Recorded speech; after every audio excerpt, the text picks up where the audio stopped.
He has a flashlight. I got a flashlight, my nigga. Oh shit. Oh shit, bro. This nigga fell. Do you see him? Hey, let me go give it to him. No, I want to give it to him. No. Hey, let me give it to him. I want to give it to him.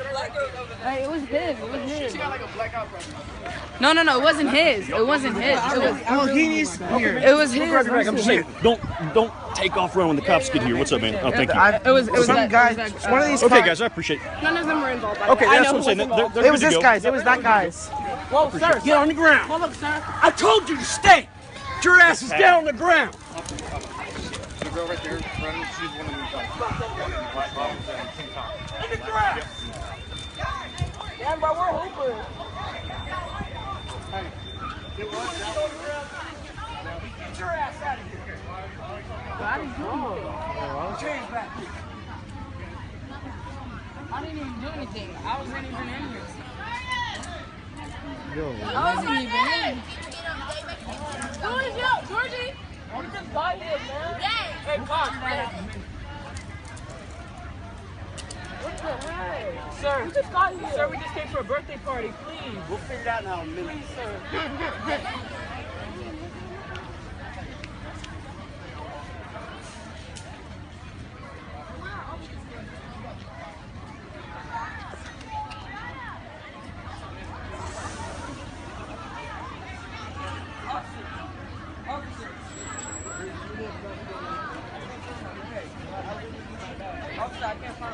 I don't care. Sit down. Sit down. Yo, Richard, what color was it? It's navy blue. I know where it is. That's a baby. So right now you're staying. Don't make me fucking run around here with 30 pounds of goddamn gear on the sun because you want to screw around out here. Y'all keep standing there and run your mouths. You're gonna go too. Get out of here. I already told you. Leave. I don't care. Leave. You're leaving now. You're leaving now. You are leaving now. Leave. That way. Get your ass going. Keep running your mouth. Leave. Yo, Jelfer, what the fuck is going on? Why is he acting so crazy?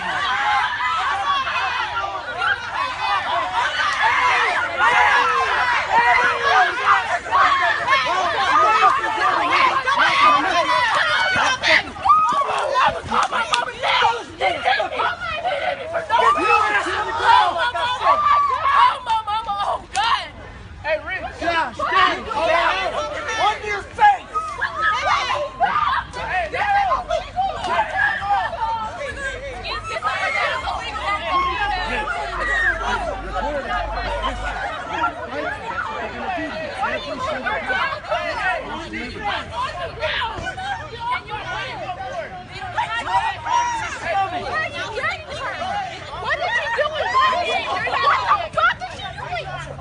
Hey, y'all film it.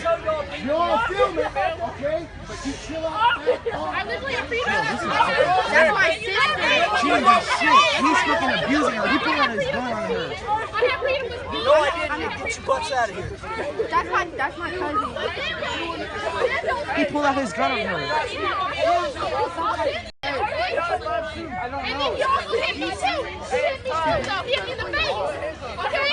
So that's abuse. You know that, right? Get out of here or you're going too. And I'm talking straight. I'm not going to be a cop. Yeah, like, I had this hard. Hey! Don't come up here. Crazy, man.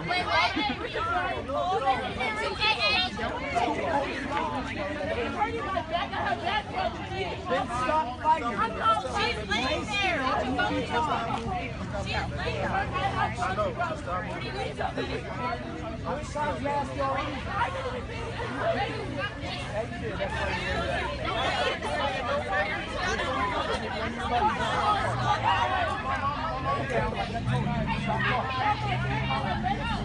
You're going to jail if you don't knock it off. three of us out here.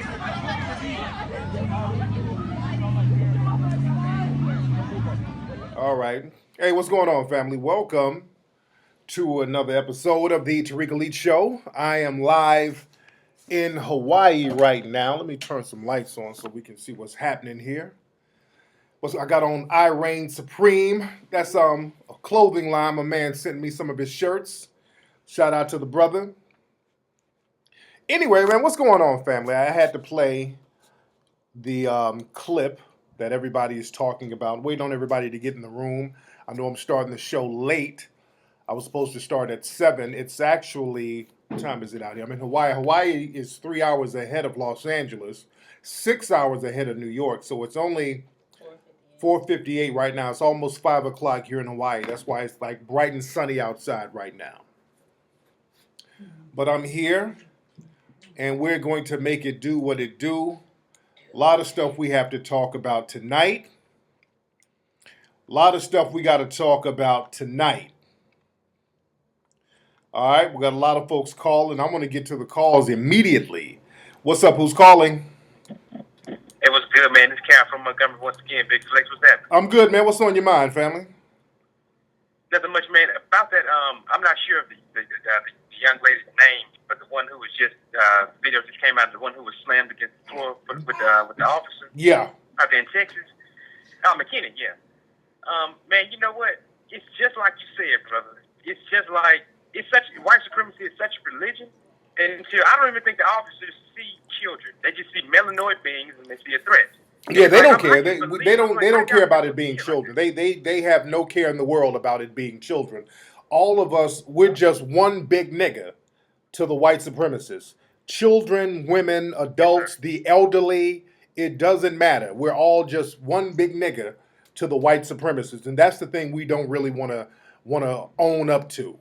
But yeah, that was very heavy. What happened in that video? Yeah, man, I couldn't believe it, man. But like I said, man, you've been waking everybody up, and like I said, I understand exactly what you're saying now about it being a religion. I appreciate everything you do, man. Much respect. Thanks for the call, brother. Appreciate it. Yeah, but the tape speaks for itself. I'm not shocked.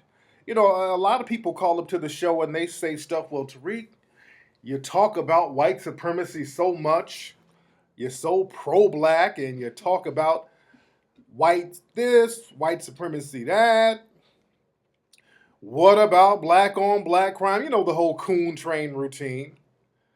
Well, now these white supremacists are getting so bold, they're just outright doing assaults on black children. These were children that they were assaulting out there in Texas. Now, I just played the video. Now, for those who don't know the backstory, down in Texas, there were these children, black children, who went to this neighborhood. I think it was an all-white neighborhood in McKinney, Texas, right outside of Dallas. And they went swimming. They were going to go swimming. There were some white supremacist females there, some mothers, that were antagonizing these black children. From what I understand, these white adult females told these black children to get out of their pool and go to their Section 8 pool, something of that effect. It made some very racist comments to these children, and these white females who are adults got into a physical altercation with some of these black children. Well, one of these black children in particular. There's a video of these women pulling each other, these two white women kind of beating on this little black girl, and the black girl has one of the white women by the hair. So you notice that none of these women are being investigated. But see, the thing is, this is not about police brutality. We got to get off that police brutality thing, because the whole system of white supremacy, I've said this a million times, they work together. Because it's the white supremacist females those mothers who antagonize the whole situation. Then the people in that community, the white supremacists, called the police on those kids. The kids came out the police came out regulating. There was one other white male civilian, big fat white guy, assisting the cops. Because see, I'm looking at the whole picture. We get caught up on this police brutality thing. But if you look at the video, There's another white male who wasn't a cop. He was there assisting the police. So it's not just about cops. We got to get off that. It's a whole system of white supremacy. Stop going for that whole police brutality thing. We live in a system of white supremacy. And all they did with this guy, this police officer, this race soldier acting as a police officer, his name is Eric Casebolt. That's his name? Eric Casebolt. Eric Casebolt. That's his name. And all they did was so-called suspend him. And you know what that means? Nothing. When they suspend a cop, that means absolutely nothing. They suspend them with pay. They let everything die down. They go back to work like nothing happens. Then you have the media that's complicit in the coverage of this type of stuff.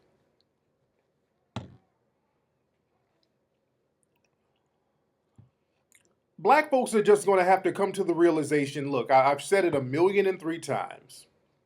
We live in a system of white supremacy. I know they're having a march tomorrow, and what's going to happen, they're going to put some of those deflective-ass Black Lives Matter people in there to divert the energy. See, you got to look at the whole thing. The white supremacists, they think as chess players. So whenever there's a march, the Black Lives Matter people jump down there, then all of a sudden they start talking intersectionality. They're going to start making it a female-male thing and take the energy off the elephant in the room, which is white supremacy, the racial component. We go for the okie doke all the time. We got to stop going for the okie doke. There's a march, then they'll send Sharpton, then they'll send the Black Lives Matter people to confuse the energy, and then nothing gets done. People, we got to get that code of conduct. We got to get that economic game in order. Until we get our economic game in order, family, this is going to happen over and over and over again. And they're getting so bold, and they know that y'all don't have a code. All they're going to do is get their paid coons to get on TV to talk about what about black on black crime. The white supremacists are very slick. They're going to put the black preachers out there to do nothing. This is why the code of conduct is very important. They had a prayer circle at the police. Yeah, I've seen some Instagrams of prayer circles already. Yeah, Harlem, you say the two boys on the ground were just walking by. Dude, there were white children standing around there. They didn't do nothing. It was a white kid filming everything. Even the white kids were like, hey, they were just roughing up all the black people. I felt invisible.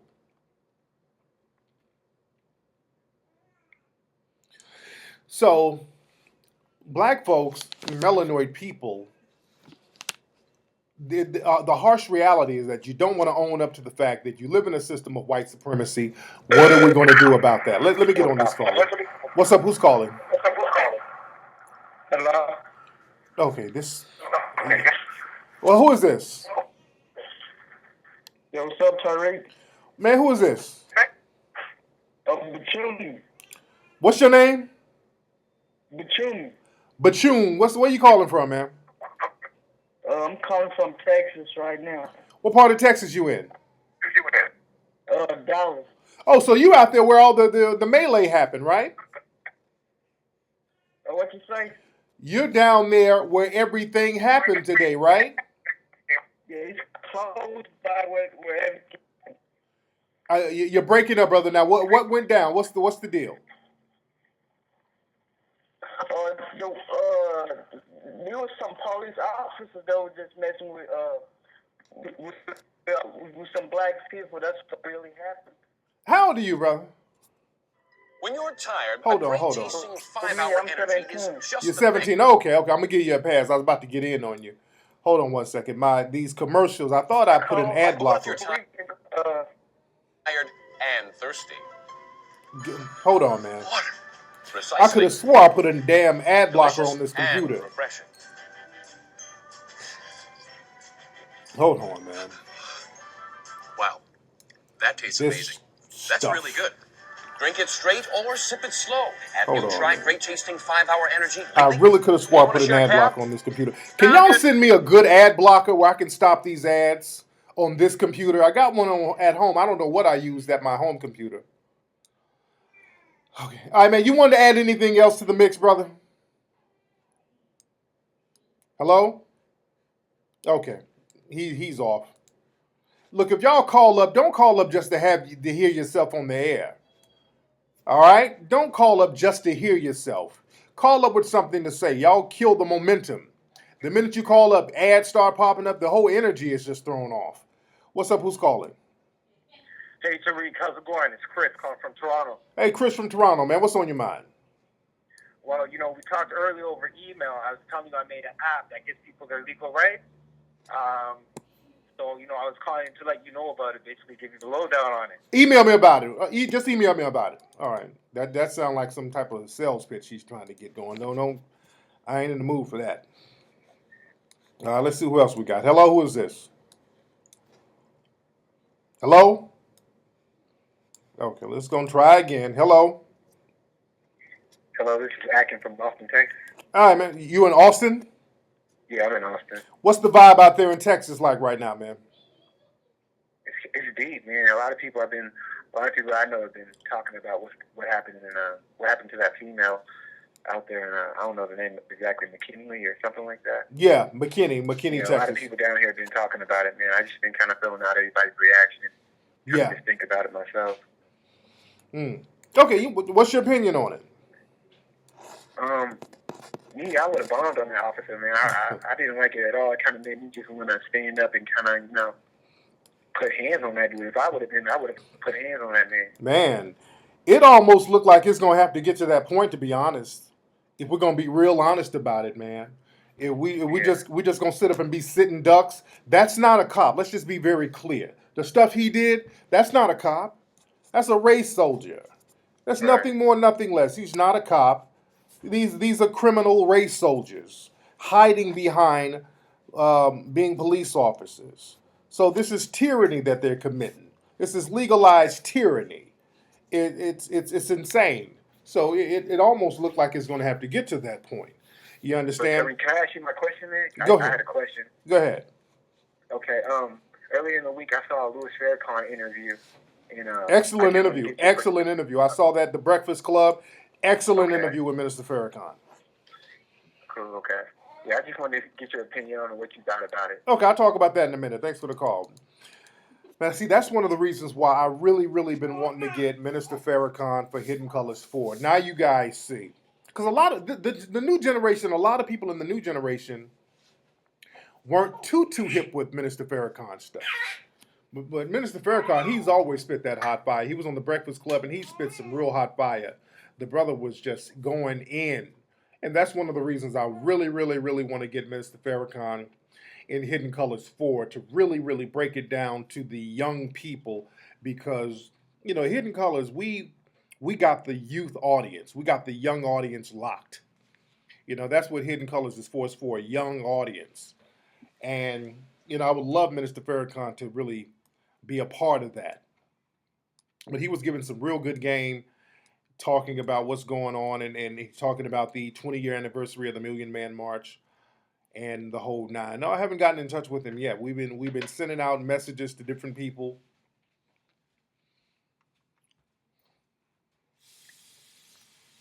See, but as far as these cops doing what they're doing, we do not have a code of conduct. We do not have an economy. We don't own or control anything. So when you don't own and control anything, you can't issue out reprimands to certain people who do harm to you as a group. You can't reprimand the people who harm you as a group because you have no group reprimanding components, which is your economy or your weapons. And they really go hand in hand. Your economy and your weapons go hand in hand to a certain degree, unless you just go all out with the rah-rah shit. Unless you go like Haiti, rah-rah Haiti, or Black Hawk Down, rah-rah. Just go all out like, hey, look, I'm going for mine. Unfortunately, too many black folks are scared to get real rah-rah. So the next step is to really use your economy. And a lot of black folks are still on this little silly stuff where you don't want to build your economy game up. You got no bargaining chips. That marching all that marching stuff ain't cutting it.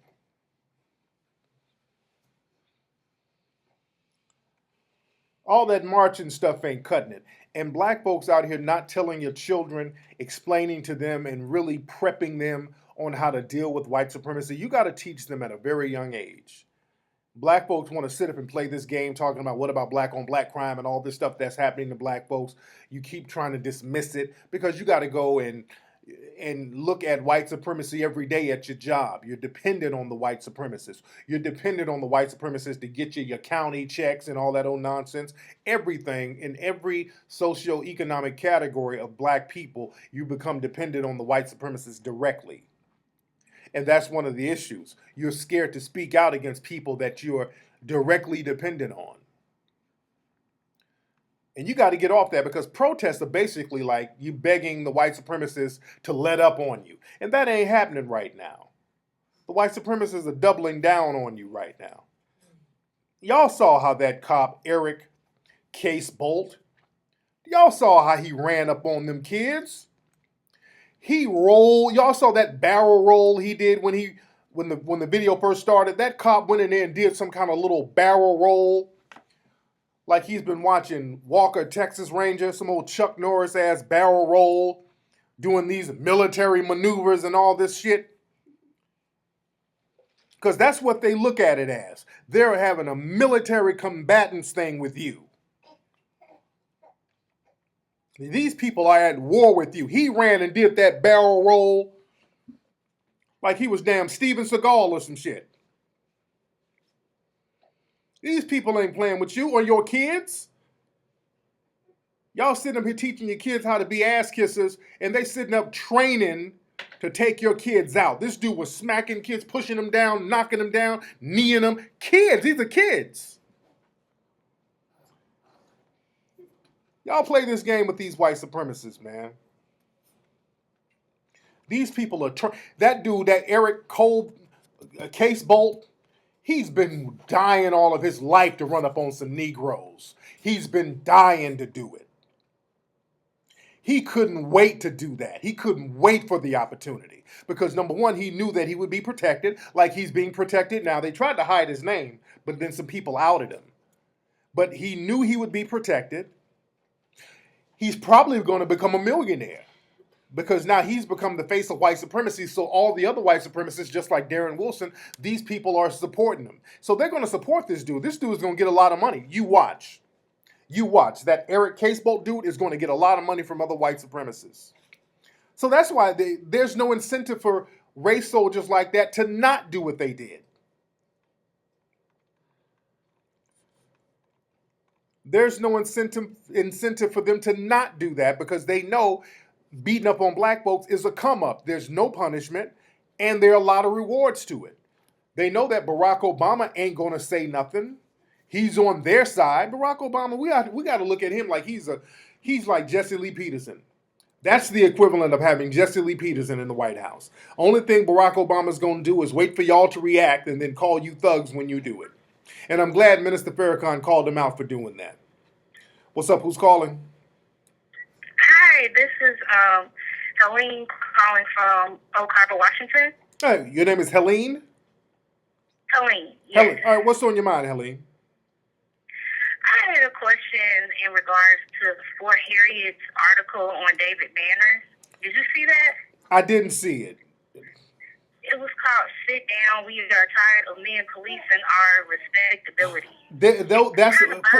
Fort Harriet is a Negro bedwench website. Okay? Right, exactly. And it kind of bothered me a little bit because it was like, you sitting up here getting on this man and pulling out the archives on some old, lyrics that he had back in his day. And this man is literally doing, seminars with Dr. Clyde Anderson and Dr. Umar. What are you really trying to do? That's nothing but a Negro bedwench website. These fake pretend feminists, black feminists, they're not feminists whatsoever. They pretend to be feminists. They're nothing but minions for white supremacy. They're looking for white males to butter up to. That's why they always find black males to reach and find some kind of fake outrage to whine over. They pick different black men at different times. It's David Banner one week, then it's me, then it's Umar. They find things to have fake outrage about. But you notice how quiet they are about this little black girl getting her ass whooped by this white cop? You notice they don't really go out and do all these articles and put their face out there criticizing those people. You notice that? And you also notice these white feminist organizations don't ever say anything either. These four Harriet Negro bedwenches who's always kissing up to the white feminists, these white feminists are not saying nothing about that little black girl who got beat up today. They don't say nothing about Rekia Boyd. They don't say nothing about the young lady who was shot in Detroit. They don't say nothing about the black woman who was beat up by the cop in L.A. But these Negro bedwenches stay kissing ass and cooning. So I don't take them seriously. They're just minions of white supremacy. No one takes them seriously, and we have bigger fish to fry. You feel me? I feel you. I feel you. Thank you, dear. All right. Thanks for taking my call. Yes, indeed. Yeah, I don't give a damn about those four Harriet people. We got bigger fish to fry other than Negro bedwenches trying to find them a little place of sanctuary under the white supremacist. Because that's all that is. That's why we got to get that code of conduct, family. Y'all need to join the code of conduct tour. Everybody, right now, if you're in Philadelphia, if you are in Atlanta, if you are in Detroit, go to TariqLive.com right now. Tariq Live. Let me type that for you. All right, for those in the chat room, TariqLive.com right now to get your tickets to join me next month for a live lecture in Philadelphia. I'll be in Philadelphia on July 5th. I will be in Atlanta on July 11th, and I'll be in Detroit on July 18th talking about a code of conduct, and we're going to get real heavy. We're going to get real heavy. You don't want to miss it. And this is why we need that code of conduct. This is why we need that code of conduct, family, because we don't have a code of conduct, but the white supremacists do. The white supremacists, they have a strict code of conduct. You see? You see how they all work together under a code? All they have to do is just say, hey, there's some black folks over here doing stuff they ain't supposed to be doing.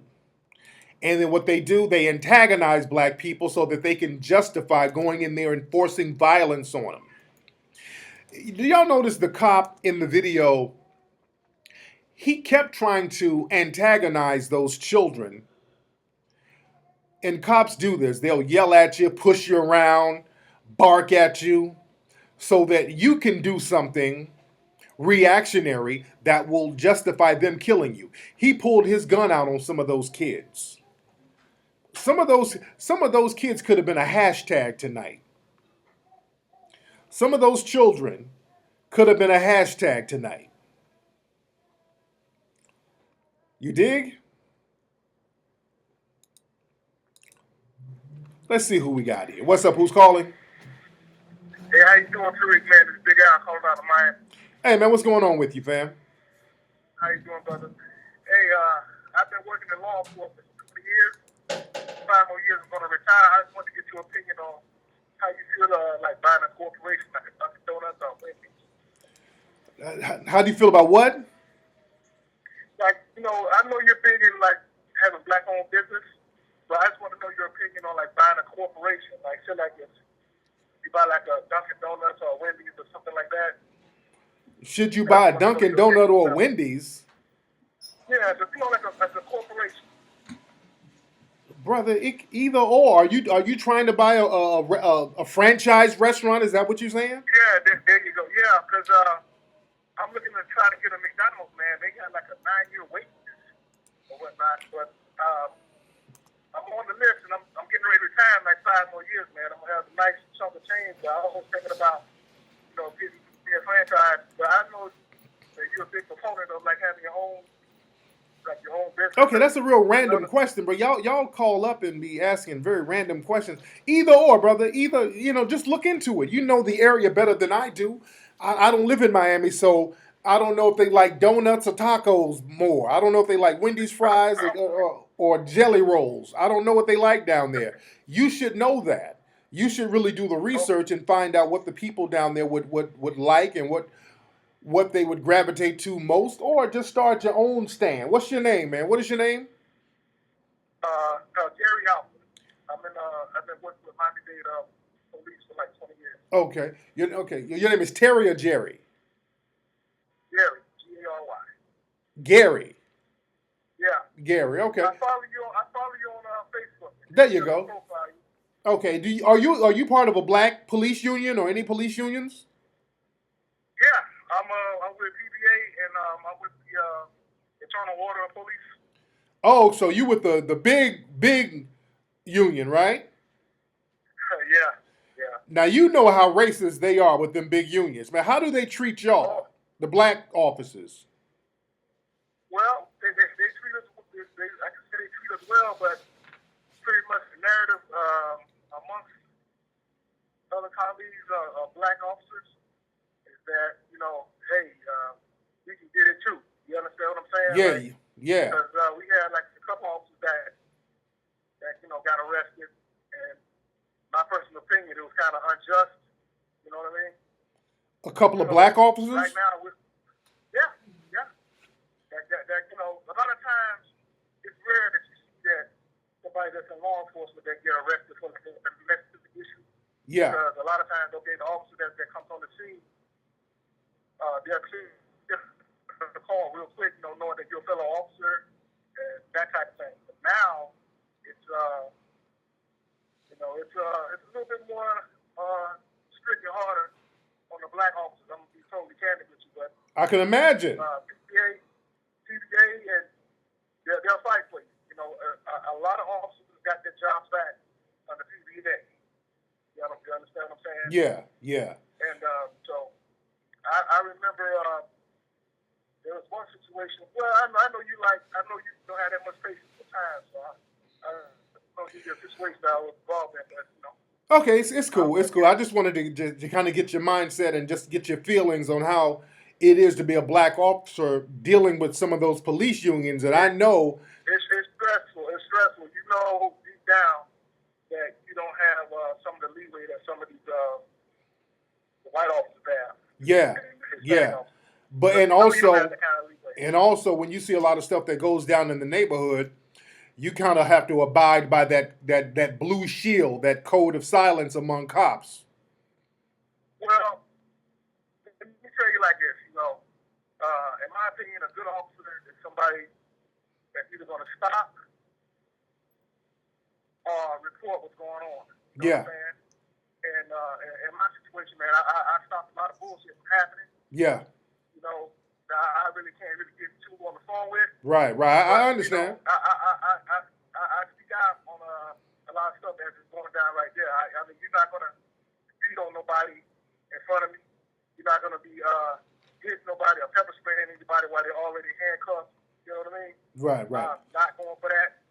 And so when you're like that, people that go on calls with you, they know not to cross that line. Right. Okay, brother, but thank you for the call, brother. Thank you for the call. All right, let me get some more people. Okay. I don't know what the hell he was talking about, to be honest. Oh, man. Yeah, my man, he sounded like he was scared to say something. That's why I wanted to see, is he going to go there? Tell us what's happening. He's like, well, I can't get in too much. There we go. All right, well, shit. You have to abide by the rules. They got you by the chokehold. They got you quiet. That's exactly D-Hamp. I'm like, let me know what's going on. Don't you be quiet. Let us know what goes on with these white supremacists.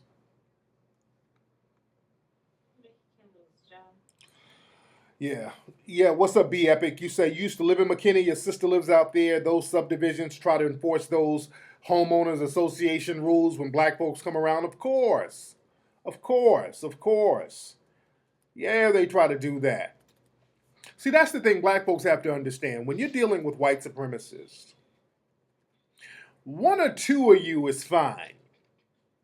As a matter of fact, when it's like a couple of black folks, or you're just by yourself, or you're just with your family, The white supremacists actually treat you pretty nice. And that's the thing that confuses a lot of black people.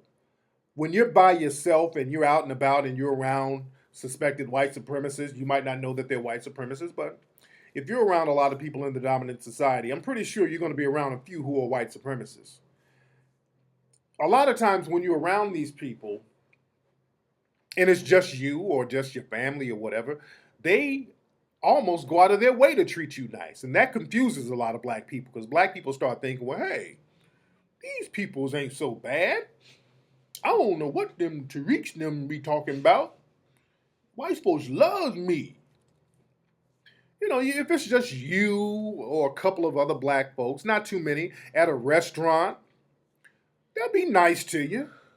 You go to a certain neighborhood, they'll be nice to you for the most part. You're at a hotel, they'll be nice to you. Like me and my family, we're out here in Hawaii. Not too many black folks out here vacationing. There's some. They treat us very nice. Oh, look at the little kids. Look at this little hair. You know, they real nice to us. They're very cordial. But the thing is, black folks have to understand is when there's a number of black folks who show up somewhere, then there's a problem. That's when the white supremacists go on alert. And consistently, it's something in the DNA of white supremacists. When there's a number of black people, in particularly 6 or more black folks, like Claude Anderson says, it's a rule of 6 or more. When it gets to 6, the white supremacists go on alert. Then there's a problem. When it's 6 or more black people, something snaps in the minds of the white supremacists. They go on alert. Like there's a problem. Just like in Chicago when Marvin Sapp, the gospel singer, he and an entourage, they went to a restaurant up in Chicago. It was a bunch of them. They were like, nope, dress code, can't get in. Just like those children. Those children went up there. It was a whole bunch of them. Oops, nope. Call the police.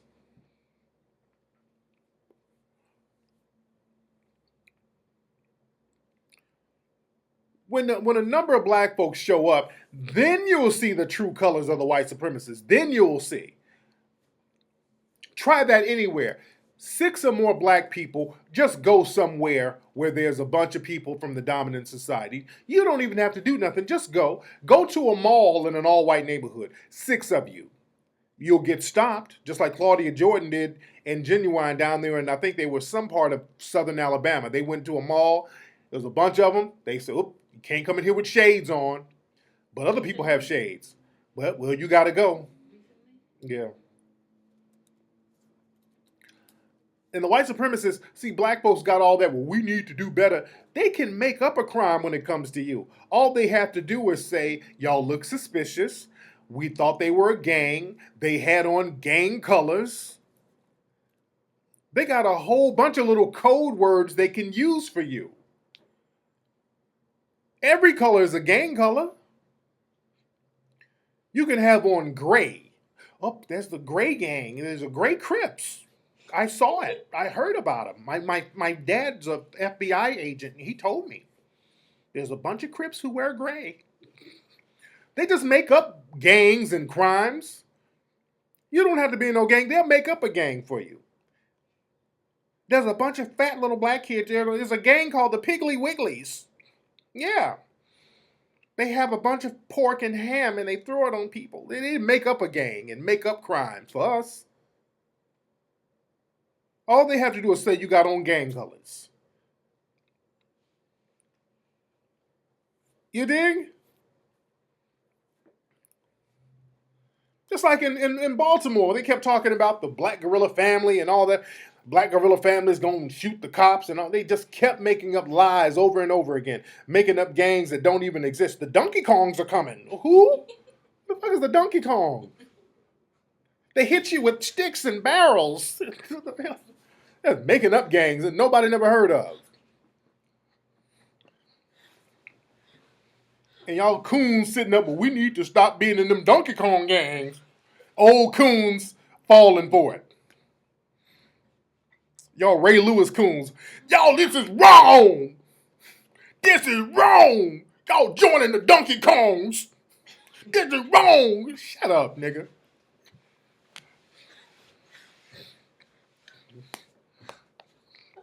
Man.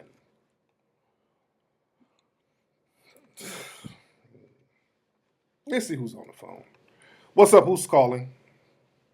Hey, man, this is Alex from Fort Worth, Texas. What part of Texas you from, brother? Fort Worth, Texas. Fuller, how far is that from Dallas? Well, we're just right across the corner. We're only like 10 miles outside of Dallas. Okay, so you right there in the mix where everything went down, right? Oh, yes, yes. So what's the vibe out there like now, man? Well, see, one thing a lot of people don't understand that McKinney had always been the last frontier for white people to move to. I'm talking about McKinney, Texas is considered the best town to live in America. People are not allowed of color to be out there in McKinney, Texas. Now, whenever people do go out there, cops always harass them, pull them over, just do a whole lot of fun and stuff. So people don't really go past Fort Worth or Richardson. Anything past that, you're going to get hemmed up. So McKinney is known for kind of being antagonistic to black folks then, right? Oh, yeah. Matter of fact, they only have like 2 black police officers on the police force, and they're all former military, and they're like very selective on who they hire. Right. Okay. Good information, man. Thank you for the call, man. Thank you. No problem. Yeah, so basically what my man is saying, which is what I suspect, McKinney is nothing but a sundown town. McKinney is a sundown town. That's all it is. McKinney is a sundown town. How long have I been telling you guys about these sundown towns? I've been telling people about sundown towns literally since 2006. Almost 10 years I've been telling people about sundown towns. There's a book, I did a whole show, I think it was in 2006. I did a whole show on the Mac Lessons radio show. You can go to maclessonsradio.com to hear it. Also go to maclessons.com to get those pay-per-view specials. maclessons.com. But in 2006, I did a whole 30-minute show, a podcast, talking about a book that's called Sundown Towns. I was warning people about these sundown towns since 2006. It's archived. You can go listen to it for yourself. For 10 years, I've been telling people about this book that a white dude named James Lowen wrote, talking about places all over America to this very day that black people are not allowed to go to. I don't know. People kind of thought I was exaggerating, but I might have to just replay that show or do a Sundown Towns Part 2. But people, there's a book called Sundown Towns by James Lowen. It talks about all of these cities around America where black people historically were not allowed to go to or be in after 6 o'clock at night. After 6 o'clock, you had to be up out of these towns. You had to be out by sundown. They used to have signs on all these cities around the country saying, hey, if you black, you better get out of here by 6. Don't let the sun come down on you. That's why black people got on that street light thing. If you're old enough, you remember that your mom and them used to tell you, hey, be at home before the street light. That's because of the whole sundown thing. And there's these cities, and not just in the South. Many of the sundown cities are in the North. Many are still in the South, but many of them are in the North. This is one of the reasons why we got to understand why a lot of black folks are being targeted in these areas. That's why Trayvon Martin got killed. He was walking around in that area. They had a sundown rule. That's why all those white jurors acquitted George Zimmerman for killing Trayvon Martin, because Trayvon Martin really broke the sundown rule. He wasn't supposed to be in that area at night as a black person. During the first era of Jim Crow, they used to kill black folks for being in these areas at night, and they still do. They still do. This is why you always hear about black folks being hung in Mississippi. To this day, you find black people hanging in trees in Mississippi because they didn't went somewhere at night they weren't supposed to be. But the whole book just breaks down all of these towns where you will be harassed as a black person if you're in these towns at night. McKinney, Texas sounds like one of those places. Those kids came and broke that sundown rule. But it was a day. Hey, some of these places don't even wait till the sun to go down. They don't want you in there at all. Some of these places don't even wait for the sun to go down. You ain't supposed to be there at all.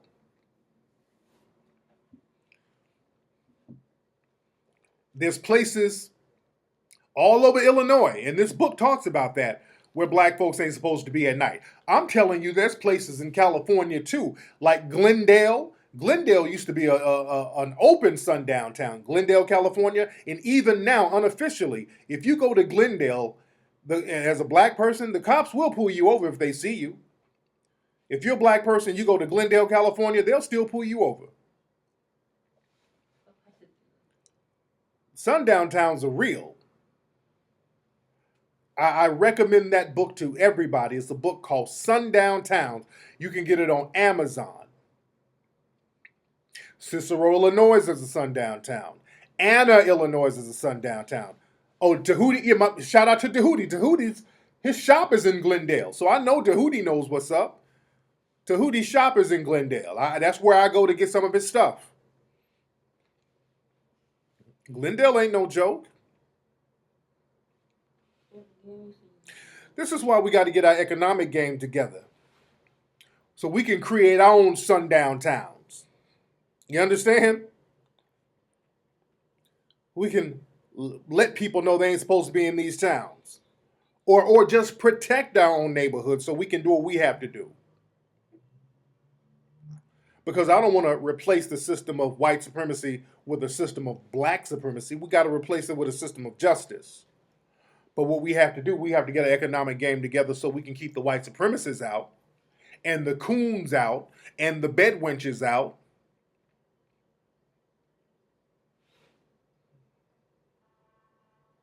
Yeah, Art City, I know on the Mac Lessons radio show site, it says 2009, but what I did, I put a bunch of old shows on there in 2009. I uploaded a lot of the old shows from 2006.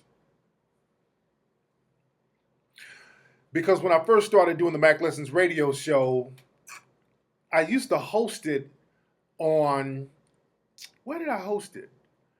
I hosted it on a few different sites, then some of the sites shut down. So then I got the Mac Lessons radio site by itself.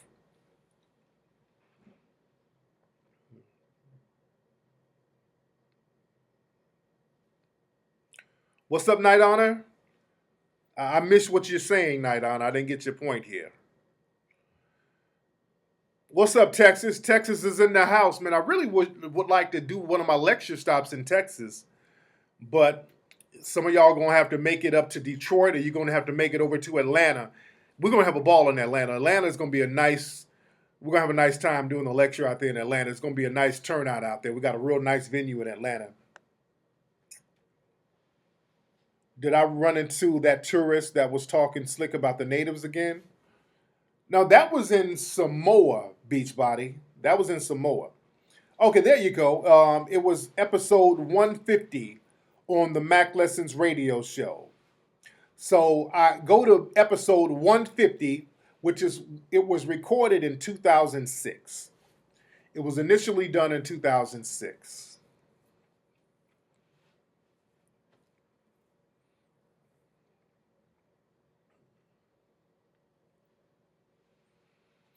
And don't forget the tickets. Get the tickets to join me live on my lecture tour at TariqLive.com. TariqLive.com. Yeah, get that Sundown Town book, man. That book is no joke. Let's see who's on the phone. What's up? Who's calling? What's up, Tariq? This is Ahmad from Lima, man. What's your name, brother? Ahmad from Lima. Where are you from? Lima, Ohio. Lima, Ohio. There you go. Oh, what's on your mind, brother? video. I was at work, and I work at a car dealership, and I'm one of the top dogs there as far as sales go. And when I say it made me sick to my stomach. Yeah. When I watched the video. But did you catch the not the crazy officer, but the other officer that was trying to talk Tom to the police officers? And did you catch the way he looked when the other officer went to acting crazy and trying to basically, destroy the kids out there and stuff? He was looking at him like, man, what are you doing? But he didn't. But never did he stand up and say something about it. Yeah, well, he didn't stop him. Well, he didn't stop him. He's out there running around doing barrel rolls and jumping all over the place, doing his little white supremacist routine. Well, man, really, I'm at the point now, man, where it's like we're gonna have to get back on some Huey Newton type stuff with these cops, and it's like we got to really get together and. Dude, these are not cops. I keep telling y'all, these are the FBI in 2006. They already warned people that white supremacist organizations are going to start infiltrating the police forces around the country, and that's exactly what they've done. You got a lot of race soldiers out here. When that dude did those T.J. Hooker barrel rolls like he was on some Chuck Norris shit, he was out there ready to get it cracking. He was living out his little white supremacist fantasy. You dig? Yeah. He was ready to go out there and show out. We got to get some people in place that's ready to get it cracking when they come out of this like that. That's where I'm at this point. Yes, indeed. But these race soldiers, you black folks, if you're melanated, you're going to have to arm yourself now. You got to protect yourself now, because if they're starting to attack your children like that, they're starting to smack around 14-year-old girls. If it's that bad, just arm yourself. It's time to really just arm yourself for these race soldiers. If they're attacking you like that, just arm yourself, because they're just having a Nazi type of war against you at this point, and they're not even being secretive about it. But thank you for the call, brother. Good looking, bro. Yes, indeed.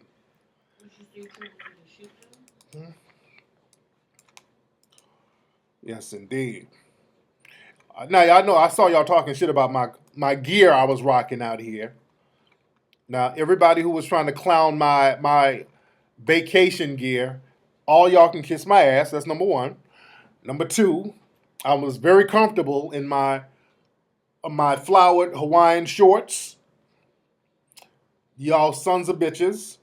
I had my little cheap T-shirt on, and it was comfortable, and I was doing me. I'm not trying to get extra swagged out to be on the beach. Yeah, I had a USPA shirt. I got that shirt from Burlington's Coat Factory. Man, I got that shirt. I got a whole bunch of little cheap T-shirts that I'm going to run around on the beach with. Of course. All I wanted was something that matched the pants and something that was my size. I didn't give a damn about, I didn't care if it was a P. Miller button down. That's what I'm rocking. I was rocking the USPA.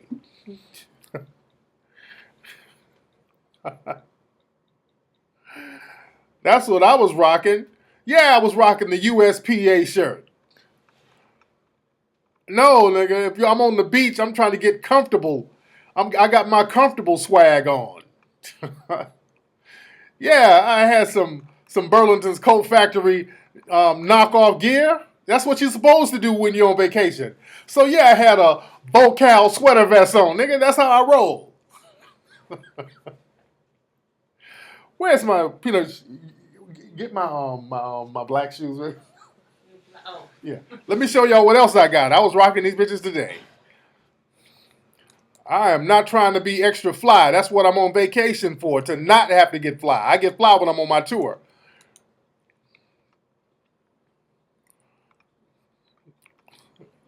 I know. Let me show y'all some of my shoes that I was rocking, my nigga. Hold on, let me show y'all what I was rocking. I found these in my size. I was looking for some of these. Bam, nigga. Some size 15 damn Crocs. You see these? Boy, I was rocking these with all the respect and comfort a player needed. I had these bitches on killing the game with the back out. What y'all know about them Crocs? I was on the beach making it do what it do. Boy, them Crocs were so comfortable. Boy, let me find me a fanny pack to go with it.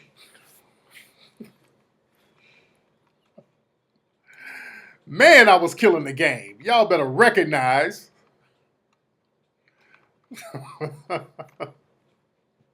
I was killing them.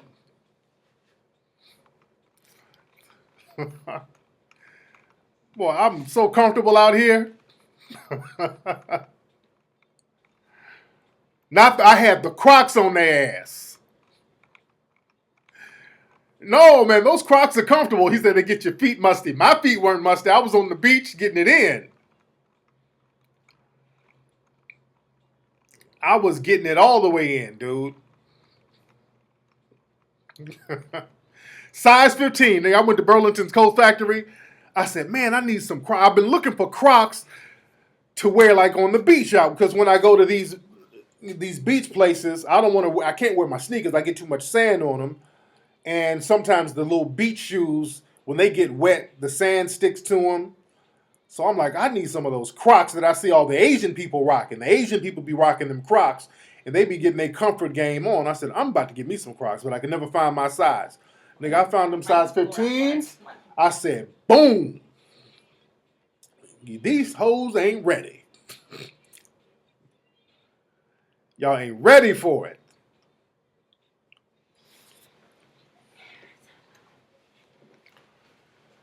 Well, I had on some socks earlier.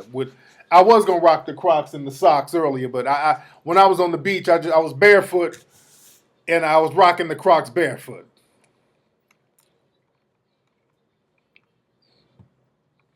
But seriously, he's in another room. They have a zip line here now. They do? Where's zip line? On the other side of Kanye. Nigga said the open toes chancletas. No. I don't rock the open toe chancletas. That's a little bit too moist. But yeah, with the Crocs, I got the father swag going. Yeah, man, you can't be all swagged out on the beach, dude. You can't do that. Even flip-flops, your flip-flops, your sand be getting all in your toes and all that. You dig? Get you some Crocs. If you go to the beach, get you some Crocs. He said, pimp down with the Crocs. Nigga, these Crocs are no joke, man. You can rinse them off. They're like, what are they? Plastic? I don't know what these things are made out of. But they comfortable as hell. Dude, your toes ain't out like a bitch. You dig? The back of your foot is out, just a taste, not too much. Your ankle is out, so the heel ain't out. So you didn't hit the moist threshold quite yet. So the heel ain't all the way out. Your ankle shows a little bit. Hold on, let me show you a little bit. Let me show you. So my player card, I didn't violate my player card. Hold on. You see? You got it? So okay, my legs are a tad bit ashy. You dig? Where you at, ladies? Oh, I'm married, ladies. You gotta back up off me. Ashy legs and Crocs. Get up off a player, ladies.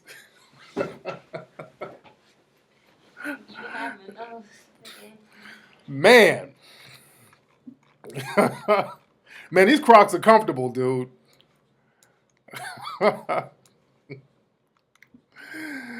Man. I said nursing shoes. I know. Yeah, I'm about to rock them again. I'm gonna rock the hell out of my Crocs. Who's clowning? Who's this? Tariq?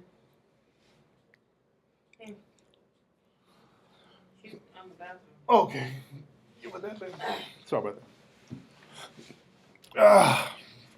No, Peanut loves my ashy legs. Peanut gives me lotion, sunscreen. I was swimming earlier, boy. That water dries you out. Man, we had a good time in the water earlier. TJ was chilling. I'm gonna put some pictures up on my Instagram of my son. My son loves the water. He loves the ocean and swimming and all that stuff. Hmm. Man, yeah, I swim. I get it in. Yeah, I get it in.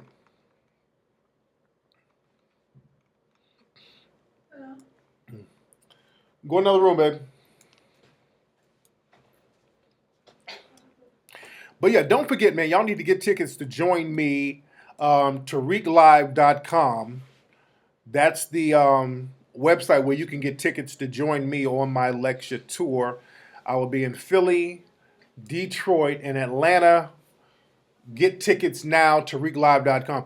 Speaking of David Banner, I heard David Banner, Brother Umar, and Claude Anderson did a lecture in Brooklyn. I heard it was good. I would like to see the video of that. I know that was real good. I know that was real good. I loved the Minister Farrakhan interview. I loved it. I heard it. What's up, real BK? You got your Atlanta tickets today. That's what's up. Y'all better get y'all tickets. All my Atlanta folks. I want to see all the Atlanta folks in the house. And we're going to talk about this code of conduct real heavy, man. We're going to get real deep into that. We're going to get real heavy about that. See, another thing, y'all got to understand this, and I talked about this on the show before. Y'all got to understand, when it comes to black people swimming around these white supremacists are real funny about sharing their swimming pools with black folks. I've talked about this many times, especially in America. The white supremacists in America, they have a real funny style thing about swimming with black folks. Because swimming is a very intimate thing. You half dressed, you're almost nude, you got water splashing on each other. It's a very intimate thing. So the white supremacists are real threatened by that. So they've always had this thing about banning black people from swimming, banning black people from going to certain swimming pools, having whites only swimming pool, and they've always been like that. There was what was this movie I saw where it was one of these black female entertainers. I can't think of the name of the movie. I want to say if it was Josephine Baker or if it was Dorothy Dandridge. It's one of these black female entertainers. She was at a white hotel and she ended up getting in the pool. And then the hotel had to apologize to the white patrons, and then they had to drain the pool and all this old shit. I forgot which female entertainer this happened to, but it was a black female entertainer. Oh, recently? No, it's old. It was a document. It was a biopic about a black female entertainer from the 1940s or 50s, something like that. Was it Dorothy Dandridge? Is that it? Where she got in the pool and they had to. This nigga said James Brown. No, nigga. This nigga said, I said female, nigga, not just a motherfucker with a perm. So everybody's saying it was Dorothy Dandridge. Yeah, there was some footage in the 1960s where the white supremacist hotel owner was throwing acid in the pool with some black people trying to swim. Yeah. Yeah, so it was Dorothy Dandridge, and they drained the pool after she got in the pool. The white supremacists are real funny about that. They're real funny about that, swimming with black folks. That's why they had swimming areas, even beaches, for a long time. They didn't want to share the beach. If they could drain the ocean, they would. They would have black beaches and all this stuff. Like in Los Angeles, they had the Inkwell, and they also had the Inkwell out there in the Hamptons. That's where those boule people meet up at a place called the Inkwell. Go to maclessons.com. Check out a pay-per-view special I did a few years ago called Black Secret Societies. It's at maclessons.com. Real deep stuff. When will I go on the Breakfast Club? I would like to go on the Breakfast Club. I would do the Breakfast Club. I like listening to the Breakfast Club. I like Angela Yee. I did Angela Yee's show when she was on Sirius Satellite. I did her show a couple of times. So I got no problem going on the Breakfast Club.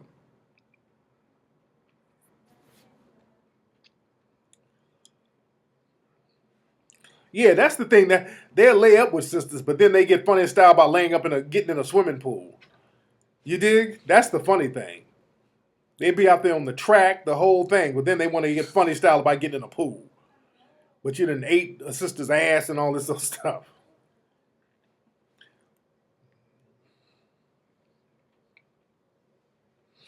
Yeah, the Inkwell. There was a movie by Matty Rich called The Inkwell with Jada Pinkett, and that was about that bougie place that a lot of black people would go. In the Inkwell, they called it, the white people there called it the Inkwell because black people were in the water, so they called it an Inkwell. So that was a very derogatory name that the black people there who just kind of took it and just ran with it. But that's why they called it an inkwell, because it was a water full of black folks.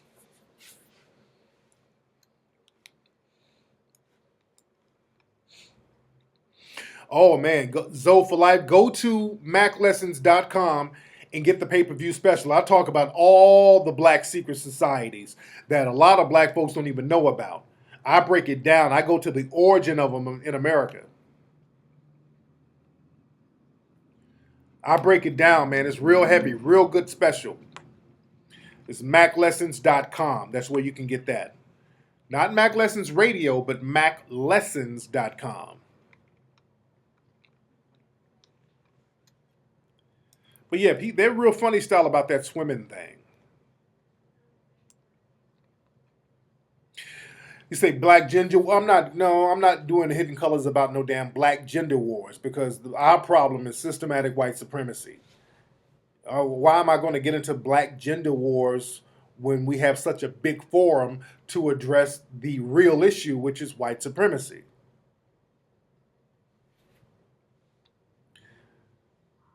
Yeah, and Bill, what's her name? The head bedwench in charge was talking about Umar. Well, she's a coon. She's a coonette, brother. She's a troll coon. Let's see who we got. A lot of folks are calling. What's up? Who's calling? Hi, this is Float from Atlanta. What's up, man? What's your name? Float?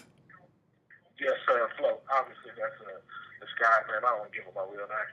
Oh, there you go. All right, that's a hell of a name, Float. Okay, what's on your mind, Float? And yeah, I was just wanting to comment about the pool situation that you were speaking on earlier. Yeah.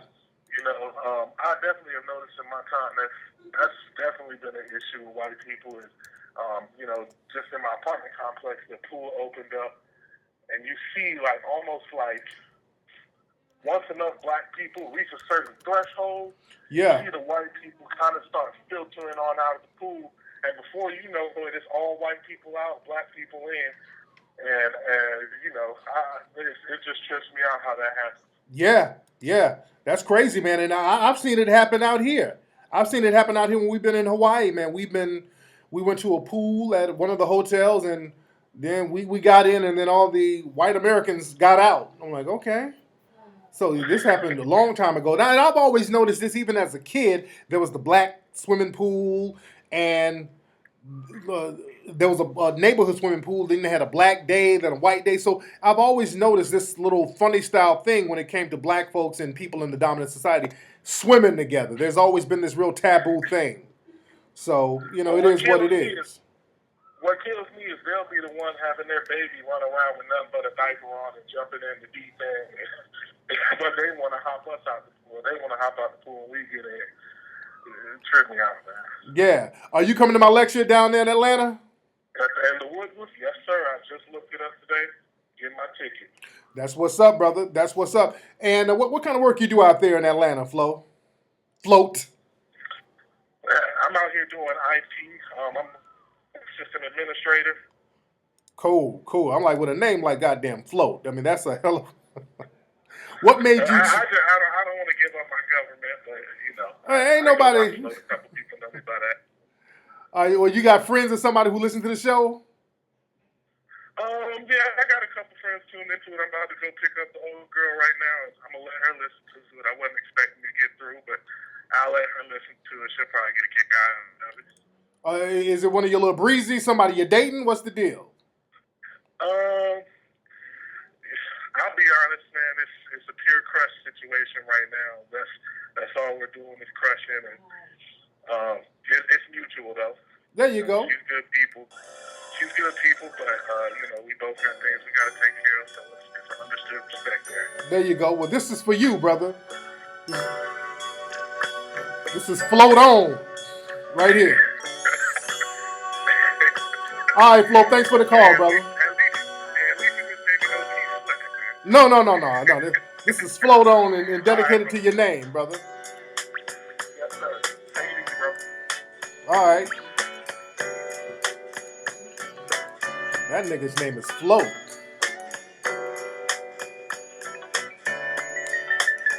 That's a hell of a name to choose.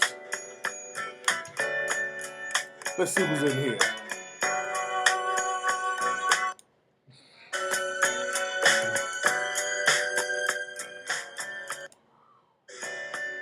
And my name is Ralph. And my name is Ralph. Now I like a woman who loves her freedom. All right. Let's see who we got on the phone. All right, what's up? Who's calling? Hi, Tariq. It's Leah from Toronto. How are you? What's your name, sweetie? Leah from Toronto. Leah? Leah. All right, what's on your mind? I just have a question. Go ahead. So I work at Starbucks, and we have a lot of customers come in who kind of make their comments about our hair. I have afro hair, and I work with the Ethiopian girl who has single braids. And one of our regulars came in, and she didn't say it loud enough because she knows her and I don't get along, but she told the Ethiopian girl under her breath that her hair reminds her of a weed smoker.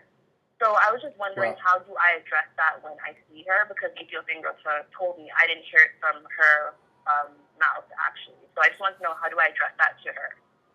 And it's white customer? She was with a white friend, but she's Indian descent, and she's born in Toronto. She's Indian? Yeah, she's of Indian descent. East Indian, right? Yeah. Oh, okay, yeah, because they can be real slick at the mouth. Yeah, there in Toronto, she is an East Indian customer. See, the thing is, they always say the customer is always right, unfortunately, because you're an employee. You can't really say anything because that will put the company in jeopardy, unfortunately.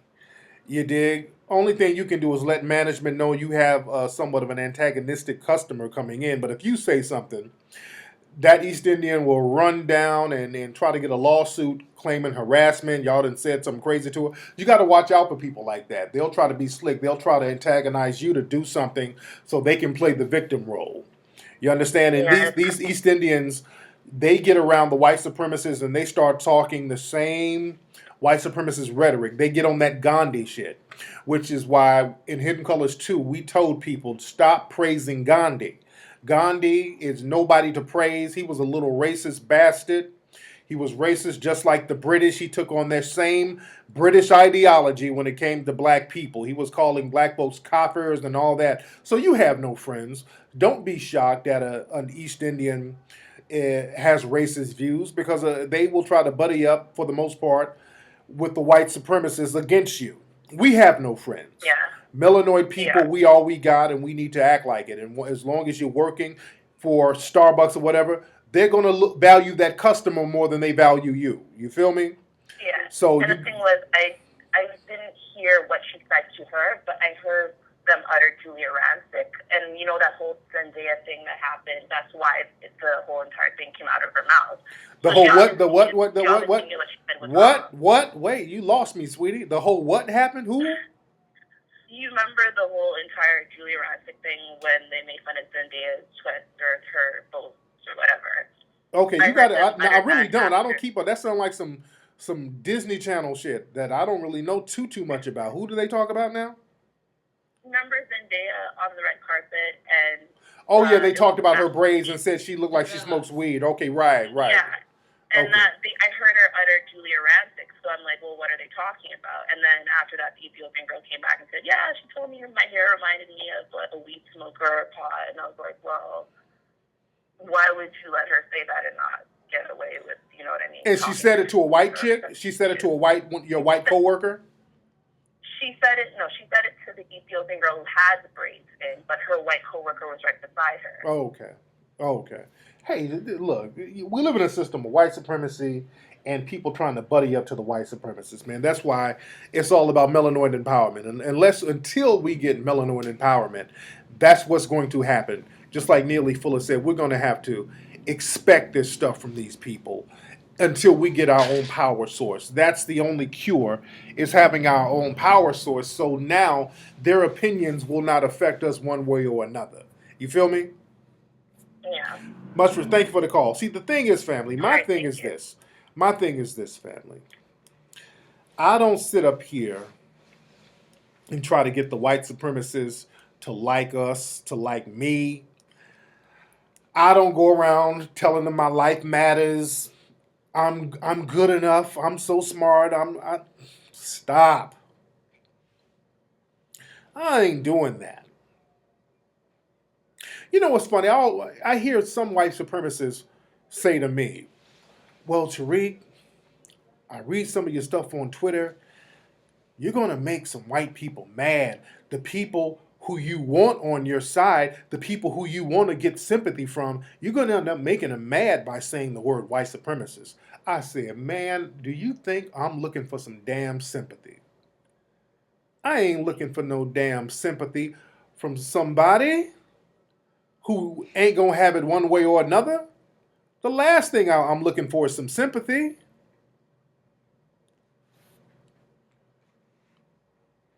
People know that black folks are getting harmed out here. People are very aware of that. I don't need your sympathy. Either you're going to stop it or you're not going to stop it. If you're not going to stop it, it's my job to get along or get around other melanoid people to figure out how do we stop or replace that system or protect ourselves from that system. Because those are the three options that we have. We can either stop the system of white supremacy. One, we can either replace the system of white supremacy with a system of justice, or we can protect ourselves from the system of white supremacy so it won't affect us or it will minimize conflict. That's what we're going to talk about in my live lecture. Merced, he's still trying to tell some corny jokes. Okay, we did the whole joking thing earlier, and what you saying ain't funny, Merced. So I got to block yo dumbass.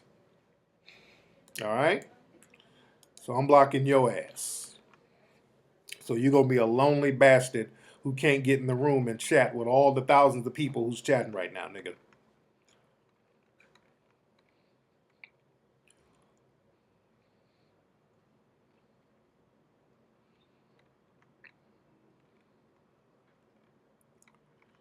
Let me see. Let's see who we got. What's up? Who's calling? Hey, Tariq, this is Divine Diva 79. Been following the show for a while. Thanks for the Hidden Colors series and everything. Yes, indeed. I live in McKinney, Texas. Oh, you do? And yes. Oh, man, what's the deal? It's crazy. And, the thing is, there's not a lot of, I live in McKinney, Texas. I've been here for almost 2 years. There's not really a lot of black people in McKinney, Texas, first of all, for obvious reasons. And, I'm just trying to connect with other black parents in the community, like maybe starting a Black Parent Association, something where, at least the black kids that are here are represented and they know that somebody has their back. Right. The thing that I'm facing the most, and I'm really getting tired of it, I really don't know how to respond to it. Some of these parents are actually blaming the kids for the cops coming at them the way that they did. How can I or other people that feel the same way that I do respond? What you need to do, link up with parents who are not coons, because unfortunately, you got a lot of black parents who are shriveling, buck dancing coons who ain't going to do nothing, and they know they ain't going to do nothing. They're scared shitless. So what they're going to do is sit up and blame those kids, which is the most cowardly thing you can do. Don't worry about them. They're going to exist. Understand this. White supremacy, it broke certain black folks. Certain black people have been broken. We need to accept that. Let's get off this thing where we got to convert everybody. Find you some parents who are down there saying, hey, enough is enough. The little girl's dad, I understand he's on that, he's like, hey, I ain't cool with this, that what happened to my daughter. Those are the people you need to hook up with, people who are dissatisfied and want to change. All those coon-ass parents who sitting up, well, my kids shouldn't have been over there now. Leave them niggas be. Don't worry about them. Worry about the ones who are down. Y'all need to organize, get a code of conduct, and y'all get together so y'all can use that togetherness to build something so that stuff like this will not happen. That should not have happened. That white supremacist cop running around, slapping kids around, knocking them down, sitting on their backs and all that. There has to be a system of reprimand. And y'all need to get y'all economy game together and get it popping. You feel me? Feel you. Thank you. Thank you, sister. We got to start getting on code, man. We got to start getting on code heavy. Number one, that officer, first thing tomorrow, there need to be at least 10 civil suits against that cop. First thing tomorrow morning. Y'all got to start playing chess with these folks, man. Start hitting them in their economy. That cop, there should be 10 civil suits first thing in the morning on that cop. He should be going in and out of court for the next 5 years on a civil level as far as the paper, because they protect them on a criminal level. They love protecting these cops. But you got this cop on tape assaulting children. He needs to be in and out of court for the next 5 years on a civil level. That's number one. Then y'all need to get him on criminal charges too. I'm not even negating that. He needs to get criminal charges too, not just fired. Oh, they interviewed one of the girls from the pool party. Let me play the audio. Let me play this. Let me see. McKinney pool party teen interviewed. I hope she ain't talking crazy, because they'll oftentimes get the one who's talking the most crazy. Okay, hold on. Let me see. Let me see what she's saying. Hold on. So basically what happened was me and my sister and a few friends made a cookout, and I basically, to sum it up, when I went to go get my key pass from someone, this lady was saying racial slurs to some friends that came to the cookout. What kind of slurs was she saying? She was saying things such as black effort, and that's why you live in Section 8 homes. There's also a male that was saying rude things, and this 14-year-old girl named Grace, which is my brother's friend, stuck up for us, saying that's not right, you shouldn't do that, that's racist, and things like that. So then they started verbally abusing her, saying that she needs to do better for herself, be better for herself, cursing at her. And I'm saying, no, that's wrong. She's 14. You should not say things like that to a 14-year-old. And they're like, well, you need to go back where you're from and things like that, telling me I need to go back to my Section 8 home and stuff like that. So I said, excuse me, and then the other lady, her name's Kate, came up to me and she smacked me in my face. Wow. Actually, that was Kate, white, black? Kate's Caucasian. Okay. And she went and she hit me in my face, and that's when both of the women attacked me. Okay. Wow. And just for clarity, you live in this neighborhood, is Yes, that correct? I live in Craig Ranch. All right, most of the people that attended the event also live in Craig Ranch, is that right? Okay. And Mom, do you want to say anything? You can just say your name for me, please. My name is LaShawna Burks. Yes, ma'am. I'm just upset that we couldn't have a peaceful. Okay, so that was one of the little girls who got into the altercation with the white women. The white lady went up and smacked them, and I'm not shocked. These white supremacists are getting bold. Do you think the girl's like lying? I don't think she's lying. I don't think she's lying. I don't think she's lying at all. Like, do you think she's like more ratchet than what she's saying she was? No. So yeah, basically, like this little girl said, and I believed her, that the lady walked up and slapped her, because these white supremacists are getting bold. They're getting real bold. Yeah, y'all saw that footage down in Myrtle Beach, a Black Bike Week. This lady was working at this moped shop, and she started talking crazy to these. It was a black dude. She was like, you fucking niggers, just going off on the, you fucking niggers. Then she spit on this dude. He slapped the hell out of her. But she spit on this dude. It was a grown black man. Now, he put hands on her. But if these white supremacists are bold enough to just step to grown men like that, I can believe they can do that to children. I believe it all day. I believe it all day they ran up and tried to slap those kids. I believe it. Somebody said Peanuts cooning. What you said? Mm. Did somebody say that little girl had nice titties? That's wrong, nigga. You perv.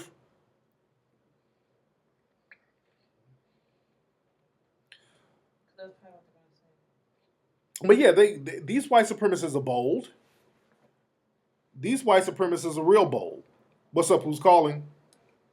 Hey, what's up, Tariq? It's me, Keith from Inglewood. What's up, Keith? What's on your mind, man? All right, man. I just want to know, a lot of stuff going on with white supremacy. I have a question. You know, I heard you talk about the Texas incident. You know, we need to really clear that up and talk about the civil suit. But I want to know something, man. Me and my boy were talking about this earlier. Hey, man, what's up with this whole Bruce Jenner guy, man? Because I'm going to be honest about that. It's weird how they're praising him, but when MJ did it, they were tearing him down, destroying him, leading to an assassination. But Bruce Jenner, they're praising him. So I want to know, I have that question also. And when MJ did it, what you mean? When MJ did what? I mean, MJ, well, you know, when he did to himself, you know, the plastic surgery, you know, the reconstruction. Well, he didn't turn himself into a damn transgender, though. Not transgender, but I'm just saying reconstructing himself and, you know, out of you know, black self-hatred and inferiority, you know. And them I'm not saying he was a transsexual, turned himself into a transsexual, just the fact that he did plastic surgery. Get out of here, you damn nigga! All right. I don't feel like dealing with this nigga. All right. Let's see who else we got. What's up? Who's calling? Hey, what's up, Tariq? It's Jelani from Raleigh. How are you, buddy? Hey, man, what's going on? What's on your mind? Hey, not much, my man. I just wanted to make a statement really, really quickly.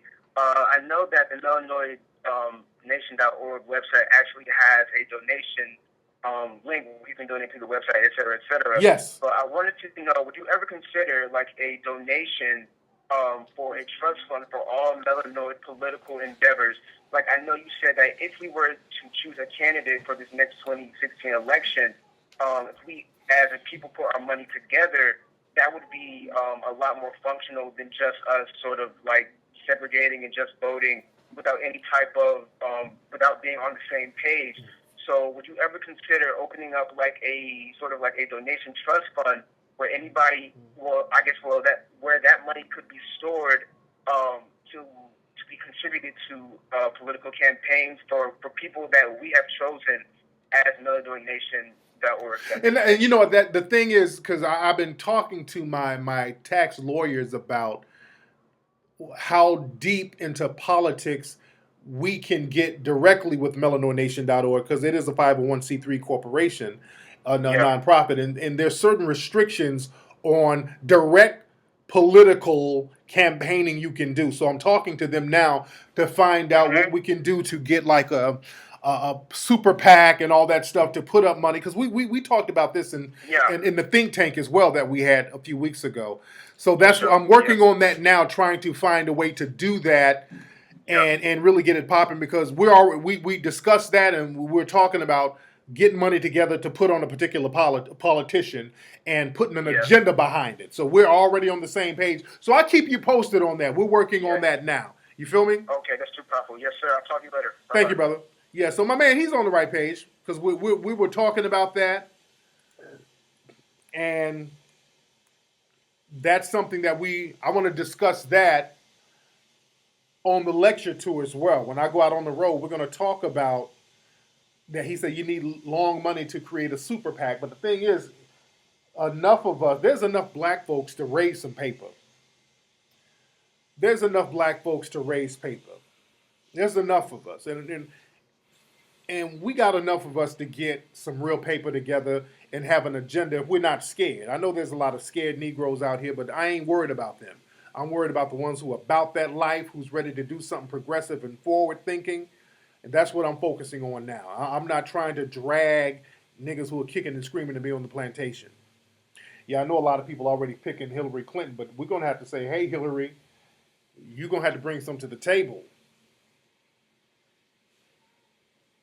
Hell, we got big money. We just give it to the white supremacists and the Arabs and the Asians. We give them trillions of dollars. Don't tell me about big money. We give people all of our money.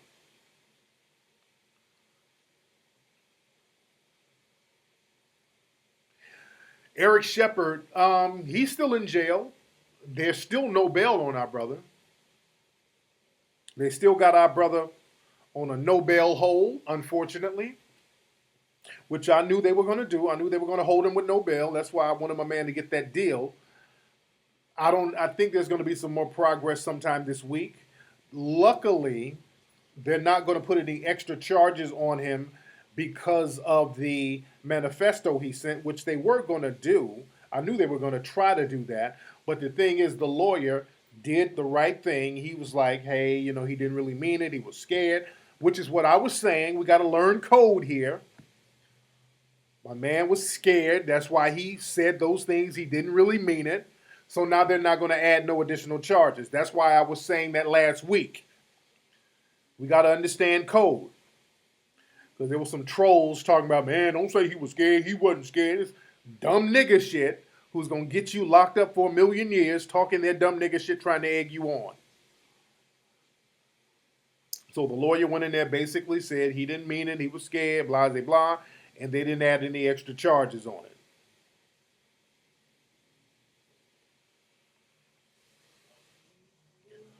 Let's see who else we got here. All right, what's up? Who's calling? Hi, my name is Amanda. I'm so happy I got through. There you go. Where you calling from, Amanda? I'm calling from Kentucky. There you go. What's on your mind? Well, I was wondering if you heard about the young brother who committed suicide after being in Rikers for 3 years. And he killed himself yesterday. And it's just really unfortunate. And I really just wish that he was capable of, sorry, I'm still a little sad about it. I just wish he was capable of staying strong. I have no idea who you're talking about, though, sister. I have no idea who you're talking about. Who did what? You got to explain stuff, baby. I have no idea who you're talking about. What happened? Well, his name is Khalid Browder, and he got accused for robbing someone. And they arrested him and sent him to prison. He was 16 years old. And he was awaiting his court date, which he never received.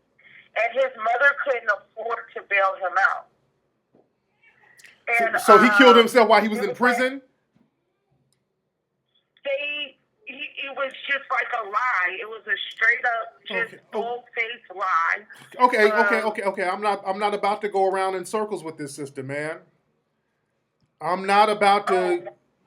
I can't go in circles. Okay, thank you for the call. I can't go in circles with you. I'm trying to get some information. This shit is like pulling teeth.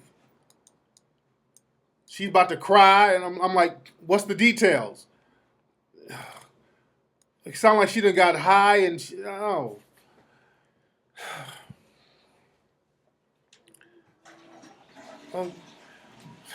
look, people. She's confused. Nobody know what she's talking about. She's taking a long time to get to the point. I'm trying to ask her who's who, what happened. Did the guy kill himself in jail? Well, she's talking about other shit. I'm like, it's taking you too long to get to the point. You're not making sense. If you can't make... No, I'm not being mean. But you got to just don't waste time. And then she's getting emotional. I don't know. You got to say, hey, look, have you heard about this? No, I haven't heard about it. Oh, well, there was a guy, he was in prison. And while he was in prison, he committed suicide. I don't know. Let me look at the article. There's somebody showing an article. And sister, I hate to have to hang up on you, but I just like to keep the flow of the show going. And you just weren't getting to the point, and you just about to get all over the place, and I don't feel like that right now. Okay, Bronx man who was beaten and kept in solitary confinement as a teen commits suicide. Okay, I think I heard about this case before. Okay, so he was out of jail. This is what I wanted to know. Okay, so Khalif Browder committed suicide in his family's Bronx apartment after he spent 3 years as a teen in Rikers Island, enduring guard beatings and solitary confinement without ever being convicted. Okay, he hung himself with a cord. So she could have wrapped this shit up just like that. Khalif Browder, he went to prison back in the day for something he didn't do. He got out, but he was depressed, and he killed himself at his family's house. She could have said that. Just make stuff simple. She's about to cry. Okay. But I heard about this case before. The guy, he was in prison, and he never got convicted of anything. I remember this case. You know, they do this with us. They just throw us in there and then figure it out.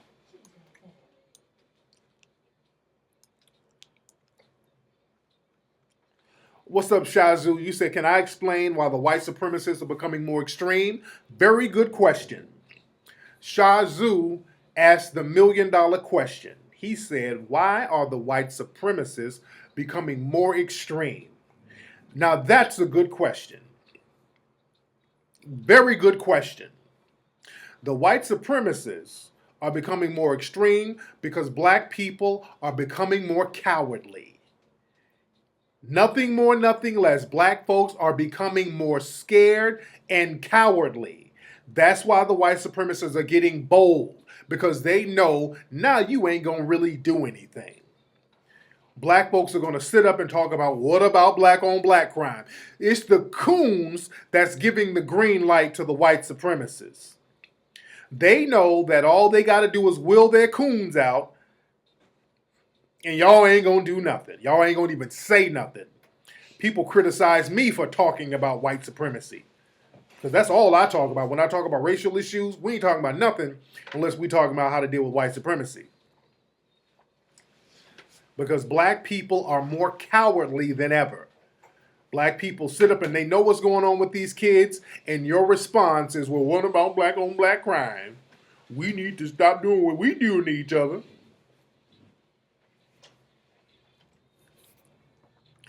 They know that we just going to be playing and goofing around like we're on a plantation. We just can't wait to jump on Instagram.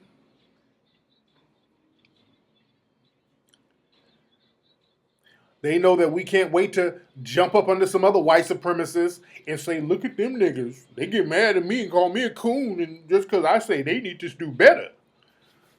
That right there is making the white supremacists bold. The coons, and some of y'all support coons. Some of y'all sit up and lollygag and listen to coons and enable coons and embolden them to the white supremacists and make the white supremacists bold against us as a collective.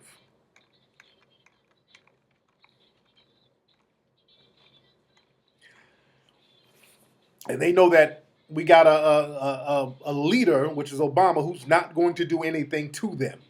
They understand this. That's another thing. They understand that the president, who's basically Jesse Lee Peterson, Obama's just Jesse Lee Peterson in Democratic face.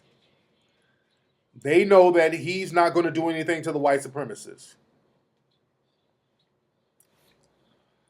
Let's see who we got. And my baby's back there. What's the seer back there doing? What's up? Who's calling? Hello, Tariq. Good evening. Hey, who is this? My name is. How are you? What's your name, love? Dana. Dana? Yes. Where are you calling from, Dana? Southern California. There you go. What's on your mind, Dana? I have two things. The first thing I wanted to say was that everybody's talking about Bruce Jenner, but I would just venture to say that whoever wears lipstick, mascara, weave, fingernail polish, they're modifying their body in some sort of way to feel better or look better or whatnot. And so he just said, you know what, I'm taking it all the way to the extreme, and I'm going to cut off my jewels or whatever he did. Right. So, and that was just my point on that. But I really called because I'm having a hard time with my brother. We're both black. I love him with all my heart. He's dated outside our race, our whole life. And now I turned him on to you, he started to read, up on some things. And he's going through a little transition right now. He cut off his girlfriend. He's no longer talking to her. But the reason I'm calling is he's really tuned into the group economics thing. Okay. My brother has his contractor's license. I'm real good on the phone and that sort of thing. But every time I try to do something with him, it's like he wants the information from me, but he doesn't want to share with me. And we go around and around. Now that he stopped dating outside of his race, supposedly, and he said that he's going to try to figure some things out. And it's not like I have a problem. Oh, sister, I got to have you call back, sister. Shit. Okay. You all over the place. I'm thinking she's going to ask something simple. I'm not trying to hear your life story tonight, family. I'm not trying to hear nobody's life story. You got to get to the point, family.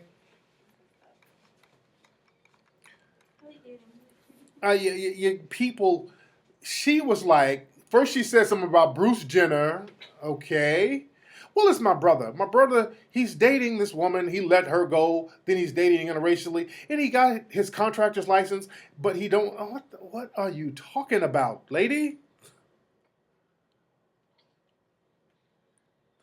You can't ramble. I'm in Hawaii right now. I want to get back to this sun and the beach. I just get to the point. I don't want to hear nobody rambling right now. It's dragging the energy just all over the place. You're rambling. I don't know where you were going with that conversation, sister. It's like, sister, you were calling and first she was talking about lipstick and weave and Bruce Jenner, then her contracting license for her brother. They want to do business. They both black, and he got a white woman, and I don't know where you were going.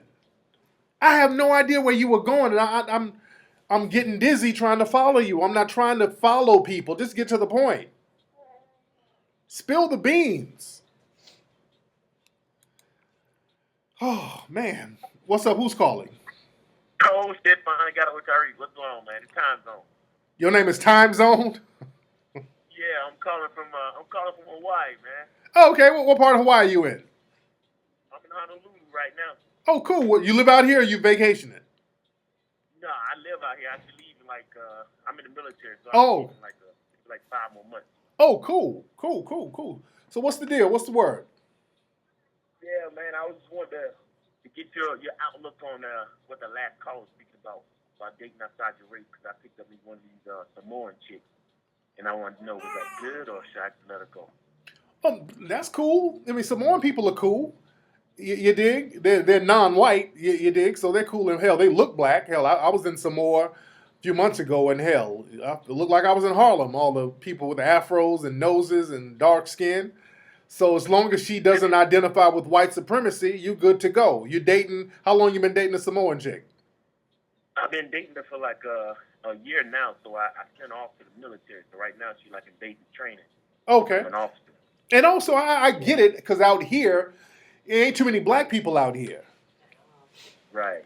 So it's slim pickings out here. So who else are you going to date? A Pacific Islander, for the most part. How long you been out here in Hawaii? I've been out here for like 2 years and 4 months now, man. Oh, okay. Speaking of Samoa and Hawaii, where can I get some good taro out here? I've been looking for that taro out here. Where can I get it out here?